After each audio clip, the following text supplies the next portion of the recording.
అధికంగా ఇచ్చే స్వభావం మనలో రావట్లేదు. ఎందుకంటే దేవుడి కార్యం నిమిత్తం వాడబడుతుంది. నా దగ్గర ఉన్న గంధము నేను అధికంగా ఆయనకి ఇస్తే నేను కూడా ఆశీర్వాదపడతానని, దీవించబడతానని ఒక ఆశపడి ఆమె దగ్గర ఉన్న అధికంగా ఉన్నదాన్ని ఇచ్చేసింది దేవుడు. అయితే ఆమె ఎంత ఇచ్చే విషయంలో కూడా మనము క్షేమదేశం దాని గురించి మనం ఆమెను ఒక గుణపాఠంలా తీసుకోవాలి. దేవుని దగ్గర దేవుని ఆలయంలోకి వెళ్ళి దేవునికి కానుక ఇచ్చే విషయంలో కూడా ఆమె గొప్ప కార్యం జరిపించింది. కొంచెం చదవండి. అయితే ఒకసారి మనము 1 కొరింథీయులు 16 అంటే మనం ఇవ్వాలా లేదా దేవునికి కూడా కొరింథీయులకు రాసిన మొదటి పత్రిక 16వ అధ్యాయము 1వ వచనం చదవండి ఒకసారి. ఈ రోజుల్లో యేసుక్రీస్తు వారు అంటే అప్పుడు అపోస్తులు చేసిన కార్యము, అపోస్తులు ఏం చెప్తున్నారు ఆ టైంలోకి ఇచ్చుట విషయంలో అనేది మనం చూసుకుందాం.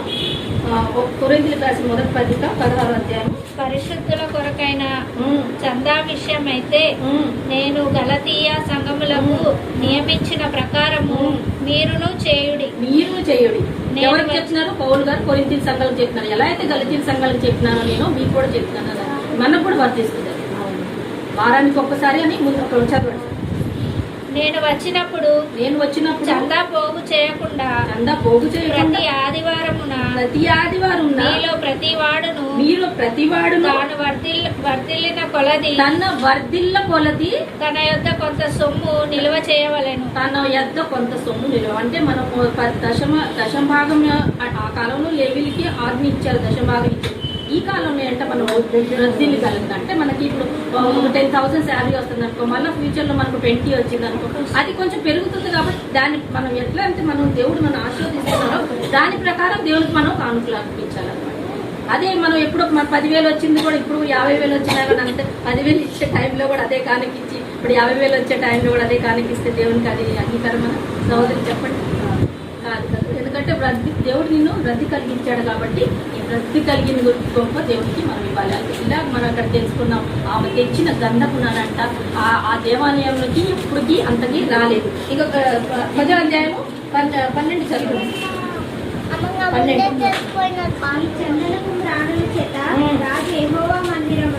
యెహోవా మందిరమునకు రాజనగరులకు స్తంభములను గాయకులను సితారాలను స్వరమండలములను చేయించాడు. ఏం చేశాడు? ఆ గంధపు వస్తువులు అవన్నీ అలా వదిలేశాడు కాదు. దేవుని ఆలయంలోకి దేవుని ఆలయంలోని వాడబడాలని అక్కడ చేశాడా లేదా ఆ కార్యం ఆమె తెచ్చింది. అట్లానే మనం చందా ఇచ్చినప్పుడు మనం ఏమనుకుంటాం అంటే ఇది పేద బిడ్డలకి సహాయం కొరకై, దేవుని కార్యం దేవుని ఆలయంలోకి కొరకై, లేకపోతే దేవుని కార్యం ముందుకు వెళ్ళాలని వాడబడుతుంది అనేది అలానే మనం ఇస్తాం. అదే అనుకోండి. ఎందుకంటే ఈయన ఇచ్చింది ఆ సొలొమోను రాజు ఏం చేశాడు? ఆ దేవాలయంలోనికే వాడాడు అనమాట. అక్కడ స్తంభాల కొరకై, తర్వాత అక్కడ ఉన్న వాళ్ళు మ్యూజిషియన్స్ వరకై చేయడానికి వాళ్ళకి అందరికి ఇచ్చి అక్కడ వాడబడ్డారు. అయితే ఆకలి వచ్చిన చదవండి 13 కూడా చదివేయమ్మా. ఆమె అక్కడ ఇచ్చేసిన కంటతో ఆగిపోయిందా? దేవుడు ఏం చేశాడు? ఆమె అంటే ఇక్కడ రాజు చేస్తున్నాడు, కానీ ఈ రోజులలో మనకి దేవుడు ఏం చేస్తాడు అనేది ఇది ఇక్కడ చూడండి. సొలొమోను తన ప్రభావం తగినట్లు షేబా దేశపురానికి ఇచ్చినది పోగా ఆమె కోరిక ప్రకారము ఆమె ఇచ్చా పూర్తిగా ఆమెకి ఇచ్చాను. ఆమె ఇచ్చా పూర్తిగా చూడండి. ఇప్పుడు ఎగ్జాంపుల్ ఎలా ఉందని అంటే దేవునికి మనం ఇచ్చాము, ఇప్పుడు రిటర్న్ దేవుడు అక్కడ మనకి రెట్టింపు ఇస్తున్నాడు, అధికంగా ఇస్తున్నాడు. అంటే ఇప్పుడు సొలొమోను రాజు ఆమె దగ్గర తీసుకున్నాడు, కానీ ఆమె రొట్టె చేతికి పంపించేశాడా? కాదు. మనల్ని ఏం చేస్తాడు దేవుడు? మనకి అధికంగా ఏదో ఒక సంబంధమైన ధనం ఇస్తాడు, మనకి సంపద ఇస్తాడు, మనకి కావాల్సింది ఇస్తాడు. అదే విధంగా మనకి ఆత్మిక దీవెనలు ఆశీర్వాదం కూడా మనకి ఇస్తాడు. ఈ రోజులలో దేవుని దగ్గరకు వస్తే దేవుని సమయం గడిస్తే తన కళ్ళారా చూసి తన రుచి మరిగి మనము ఆ కార్యాలన్నీ దేవుడికి శేభాదేశపురాన్ని ఎలా అయితే చేసిందో ఆ కార్యాలన్నీ మనం జరిపిస్తే కనుక ఈ రోజులలో దేవుడు అలానే రెట్టింపు మనకి తిరిగిస్తాడు. అయితే మన విశ్వాసం అనేది ఉండాలి. మనం అన్ని జాతులు మళ్ళీ వాళ్ళు దేవుళ్ళకి వచ్చాక వాళ్ళు ఏమి దీవించబడడు అనేది మనము ఇట్లా కాదు. ఎందుకనంటే వాక్యానుసారంగా వాళ్ళు అధికంగా దేవుడు తగిన సమయాన్ని వాళ్ళని దీవిస్తాడు. ఈ సమయాన్ని వాళ్ళు ఎందుకంటే వాళ్ళు చేసిన కార్యం దేవుని దృష్టిలో చాలా గొప్పది. వాళ్ళు అన్ని జాతుల్లో నుండి బయటకు వచ్చి వాళ్ళ నా నామాన్ని అంటే నా నామాన్ని వాళ్ళు ఎంత స్థుతిస్తున్నారు కాబట్టి నా బిడ్డలు నేను చేయగలను, నా బిడ్డల్ని ఘనతగా దీవిస్తాడని దేవుడు అక్కడ వాగ్దానం చేసి గొప్ప కార్యం అక్కడ రాజు చేశాడు. ఇక్కడ ఈ రోజులలో దేవుడు చేస్తున్నాడు. అయితే కీర్తన లాస్ట్ లో ఒకసారి చదవండి. కీర్తన 119 119 49 వచ్చిన చదవండి. నీ సేవకునికి దయచేయబడిన మాట జ్ఞాపకం చేసుకోము. దానివల్ల నీవు నాకు నిరీక్షణ పుట్టించి ఉన్నావు. దానివల్ల నువ్వు నాకు నిరీక్షణ పుట్టించి ఉన్నావు. ఈ అన్ని జాతులు అంటే వాళ్ళు అనుకుంటారనమాట, నువ్వు నాకు నిరీక్షణ పుట్టించి ఉన్నావు. నీ వాక్యము నన్ను బ్రతికించి ఉన్నది. నీ వాక్యము నన్ను బ్రతికించి ఉన్నది. అయ్యో నీ వాక్యం నుంచి చూడబోతే నేను ఏమైపోయేదాన్నో నాయన అని ఒక్కొక్కసారి ఆలోచన అనేది వస్తుంది కాదు. అన్ని జాతి నుండి అనురాలు అయిన స్త్రీలు కానీ, అయ్యో నేను అసలు నిజంగా ఈ వాక్యాన్ని నేను వినకుండా అయితే నేనేం ఆ విగ్రహాలను చేసుకుంటా, ఆ దుష్టాత్మలతో పీడించుకుంటా అంటే వాళ్ళు ఆ కార్యాలన్నీ నేను అసలు ఏమైపోయింది, నా జీవితం ఎలా అయిపోయేది అని అనేసి వాళ్ళు బాధపడి దేవుడి దగ్గర ఇక్కడ అడుగుతున్నారు. చెప్పండి అమ్మా. నా బాధలో ఇదే నాకు నెమ్మది కలిగించుచున్నది. నా బాధల్లో ఇదే నాకు బాధల్లో మనకి ఏం నెమ్మది కలిగిస్తుంది? నాకు బాధల్లో ఉన్నప్పుడు, కష్టం ఉన్నప్పుడు నీ వాక్యమే నాకు నెమ్మది కలిగిస్తుంది. అంటే దావీదు మహారాజు కీర్తన రాస్తున్నారు కానీ పరిశుద్ధాత్మ ప్రేరేపణతో అందరి కొరకై రాయబడి ఉంది. దావీదు మహారాజు ఒక్కరికే కాదు అని మనందరికీ ఈ రోజు ఈ వాక్యం అనిపిస్తుంది. కాబట్టి కొంచెం ముందు చదువు. గర్విష్ఠులు నన్ను మిగిలి అపాయించి ఏమన్నా పోయిందిలే అమ్మ, ఆ సంఖలో బైబిల్ పట్టుకొని చేతిలో తెల్ల చీర కట్టుకొని నడిచిందిలే అమ్మ, పోతుందిలే ఇంకా స్వర్గానికే పోతుంది మా తల్లి, చూడు ఇప్పుడు రేపటి నుండి ఎన్ని కష్టాలు రాబోతున్నాయి అని గర్విష్ఠులు చెప్తున్నారు. అంటే కొంతమంది ఉంటారు ఇలా చెప్తున్నారు, అంటే అందరూ కాదు, చాలా మంది అన్నిరాలు అయితే మీకు అంటూ విశ్వాసంలో ఉంటారు. కానీ అపహాసం చేసే వాళ్ళు కూడా చాలా మంది ఉంటారు. ఎందుకంటే అన్ని జాతులలో కూడా, అన్ని జాతితో కాదు, క్రైస్తవ బిడ్డలే క్రైస్తవ బిడ్డల్ని దూషిస్తున్నారు. ఎందుకంటే ఏంటి వీళ్ళ విశ్వాసం ఏంటి, ఎంత చేస్తున్నారు అని.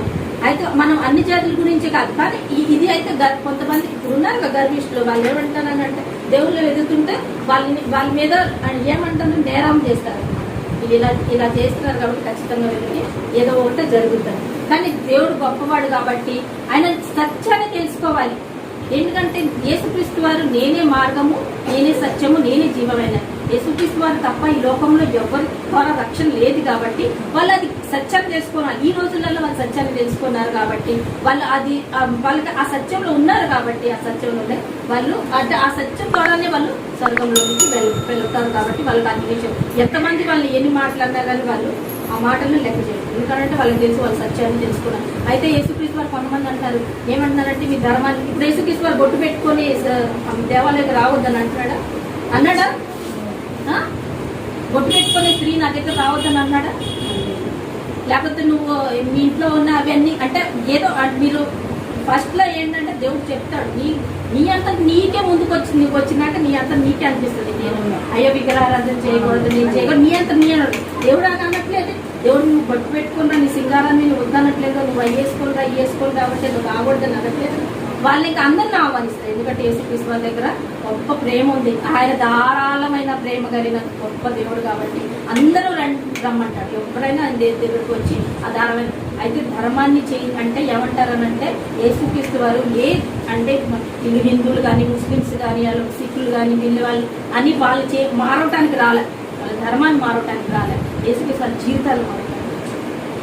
అది ప్రతి ఒక్కరు. ఎందుకంటే ఇప్పుడు కుటుంబంలో సమస్యలు ఉంటాయి, ఎన్నో అనారోగ్య పరిస్థితి ఉంటుంది. అయినప్పుడు వాళ్ళు ఎంతో మంది దగ్గరికి వెళ్ళి మొక్కుతారు, ఏం చేస్తారు. కానీ ఒక్కసారి నిజంగా యేసయ్యా నువ్వు ఉన్నావు, నువ్వు గొప్ప దేవుడు, నిజమైన దేవుడు, నీవే మార్గము సత్యము జీవం కలిగి ఉన్నావు దేవుడు అని ఒక్క మాట వాళ్ళు విశ్వాసంతో వచ్చినప్పుడు ఒక్కొక్క కార్యం జరిపిస్తారు దేవుడు.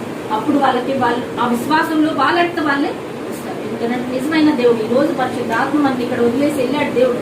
యేసుక్రీస్తు వారు ఆరోహణమే వెళ్ళినప్పుడు పరిశుద్ధాత్మ వదిలేసి వెళ్ళాడు కాబట్టి ఆ పరిశుద్ధాత్మ కార్యాలు జరుగుతుంది. ఎలా జరుగుతుంది అసలు అడుగుతారు అందరు వీళ్ళు, ఎలా జరుగుతుంది అసలు మీ కార్యాలు ఎలా జరుగుతుంది అసలు అర్థం కావట్లేదు, ఏమి కనపడుతుంది, మీరు ఏం పెట్టరుగా, అసలు ఎక్కడున్నారు మీ దేవుడు ఎక్కడున్నాడో చూపించండి మాకు. పరిశుద్ధాత్మ ఉంది మన మధ్యలో ఎప్పుడు కూడా సంచరిస్తుంది. ఆ ఆత్మ ద్వారా గొప్ప కార్యం జరిపిస్తారు. యేసుక్రీస్తు వారు అన్ని సార్లు ఉన్నారు.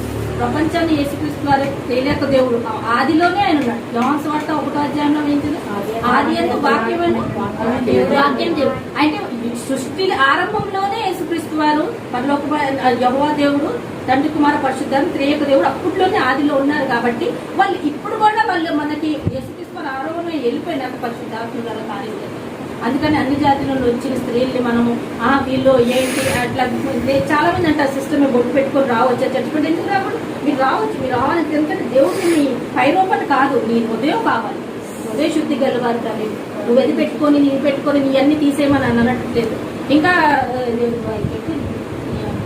బెంగాల్లో అయితే బెంగాలీ అక్కడ చర్చిలలో అయితే అందరూ బొట్టులు పెట్టుకొని వస్తారు. ఎందుకంటే అది వాళ్ళ కల్చర్. అది వాళ్ళకి కల్చర్ ఏమన్నానంటే ఇప్పుడు వాళ్ళ తాతలు ముత్తాతల నుండి అది నడుచుకుంటూ వస్తుంది కాబట్టి వాళ్ళ వేషము కాదు దేవునికి కావాల్సింది. మనం ఇప్పుడు పరలోకంలో వెళ్ళినాక మనం ఈ రూపంలో ఉండవు కదా, అందరూ పరిశుద్ధంగా ఆత్మ రూపంలో ఉంటాము కాబట్టి ఈ లోకంలో నువ్వు ఏం ధరిస్తున్నావో ఏం పెట్టుకుంటున్నావో అదే దేవునికి అది కాదు. నీ ఆత్మ నీ హృదయం శుద్ధి కలవాలి కలిగినాడు. అలానే శేబాదేశం కానీ అక్కడ నుండి ప్రయాణం చేసి వచ్చి ఆ మందిరాలైనా కానీ ఆమె ఒక్కొక్కటి ఆమె ఫస్ట్ విన్న తర్వాత ఏం చేసిందో కార్యాలన్నీ మనం తెలుసుకున్నాం. ఆఖరిగా దావీదు మహారాజు కూడా అదే చెప్తున్నాడు, దావీదు కీర్తనలో అదే చెప్తున్నాడు, నీ నామం నీ ఆలయంలోకి అయితే నాకు సంతోషం ఆనందం ఉంది. ఎంతో మంది నన్ను దూషించారు, నన్ను అనేక విధాలు మాట్లాడినారు, ఎందుకమ్మా ఎందుకు పోతాను యేసుక్రీస్తు వారి దగ్గర కానీ అనేక విధాలు మాట్లాడినప్పుడు కూడా నేను ఆ మాటలు లెక్క చేయకుండా నేను రుచి చూశాను, నేను తీయగా నాకు దాంట్లో ఆనందం ఉంది, నాకు దాంట్లో శాంతి కలుగుతుంది, ప్రశాంతత ఉందని ఆమె నమ్మి సాక్ష్యం చెప్పినప్పుడు దేవుడు గొప్పగా నిలబెడతారు. ఈ రోజు కూడా మనం అనిత సిస్టర్ ద్వారా మన సాక్ష్యం గొప్ప సాక్ష్యం అనేకసార్లు విన్నాము, కానీ ఇప్పుడు కూడా ఒక మాటలు చెప్తారేమో, గొప్ప సాక్షరాలుగా అమ్మని ఆమె కుటుంబాన్ని నిలబెట్టారు. నేను అదే అనుకున్నా, ఎందుకంటే ఎంతో మంది అన్ని జాతులను దేవుడు ఆ రోజుల్లో మార్చాలి, ఈ రోజుల్లో కూడా ఎంతో మంది మార్చాలి. మనము ఎవరిని కూడా ఫోర్స్ చేయకూడదు. నువ్వు ఇట్లా చేయి, నువ్వు ఇది మానుకొని వచ్చి దేవుడి దగ్గర రావాలని కాదు, నీ అంతటా నువ్వు దేవుని దగ్గరకు వచ్చి నువ్వు తెలుసుకో, నువ్వు అనుభవించు. మనం ఎవరు చెప్పను, నీ అంతటా నువ్వు ఎంత దేవుని దగ్గరకు వచ్చి ఎంత అనుభవిస్తున్నావో అనుభవదానంగా నీ అంతటా నువ్వే తెలుసుకుంటావు. దేవుడే నిన్ను ప్రేమిస్తాడు, దీవిస్తాడని ఈ వాక్యం ద్వారా మనం ఒకరొకరు నేను నన్ను హెచ్చరించుకుంటూ అందరినీ మేము కూడా అదే చూస్తాను. దేవుని